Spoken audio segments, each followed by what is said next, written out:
Hello friends, मैं आपके संग set D SPOM digital ecosystem and controls के एग्जाम का अपना एक्सपीरियंस शेयर करूंगा।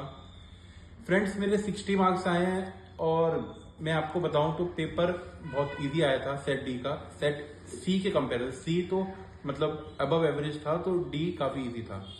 अब डी की अगर मैं बात करूं तो डी में आपको देखो क्या चीजें आपको ध्यान रखनी है। अगर आप एक दिन पहले पढ़ते हैं तो आपको समझ नहीं आएगा पहले तो, क्योंकि इतना बड़ा स्टडी मटेरियल आपको क्या पढ़ना है।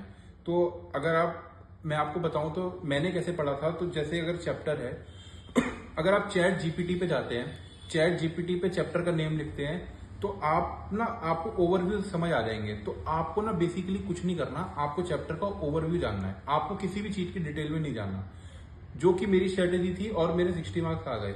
आपको किसी भी चीज की डिटेल में नहीं जाना। इसके बाद आप ना हर चैप्टर का ओवरव्यू उससे इकट्ठा कर लो। इसके बाद आपको हर चैप्टर के एमसीक्यू जरूर करने हैं, वो आपको अच्छे से करके आने हैं, क्योंकि एटलीस्ट 10 से 12 मार्क्स के एमसीक्यू बिल्कुल रिपीट थे। इसके बाद आपको एक जो चीज याद रखनी है वो है जो आपके जब आप क्लासेस के दौरान जो एमसीक्यू आ रहे थे वो आपको अच्छे से करने हैं। वो एमसीक्यू में से कम 10-12 मार्क्स के एमसीक्यू आए थे और सेट सी में नहीं आए थे बट सेट डी में आए थे। इसके अलावा अगर मैं आपके संग बात करूं कुछ चैप्टर जिसमें से क्वेश्चन बहुत ज्यादा पूछे गए थे, तो मैंने उनकी ना लिस्ट बना दी है, तो मैं आपके संग वो शेयर कर देता हूं। जो सबसे ज्यादा एआई टेक्नोलॉजी वाले, जो इमर्जिंग टेक्नोलॉजी में एआई टेक्नोलॉजी है, उसको बहुत अच्छे से करना है आपको, उसमें से काफी क्वेश्चन आए थे। इसके बाद आईटी कंट्रोल्स में से आईटी कंट्रोल वाला जो टॉपिक है वो आपको बहुत अच्छे से करना है, उसमें से काफी क्वेश्चन आए थे।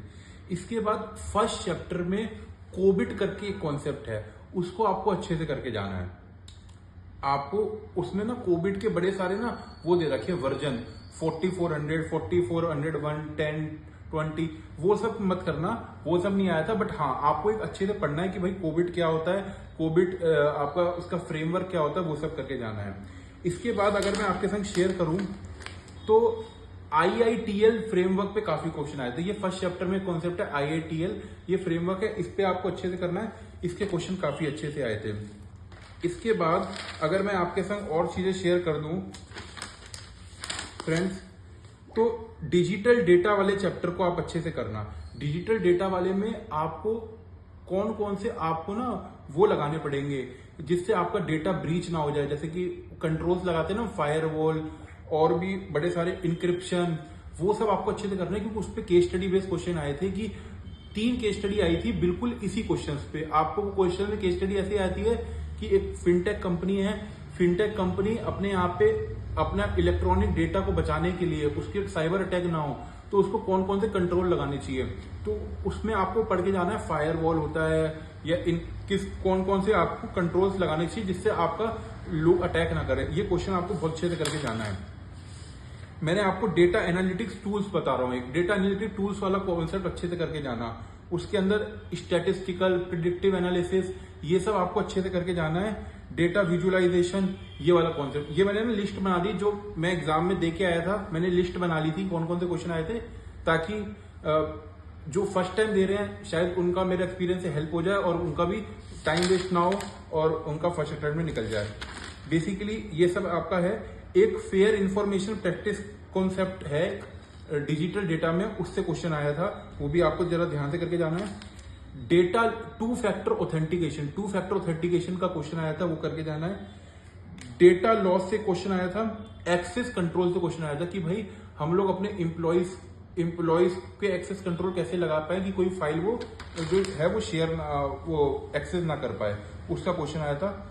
कोसो कमिटी ऑफ स्पॉन्सरिंग ऑब्जेक्टिव से क्वेश्चन आया था।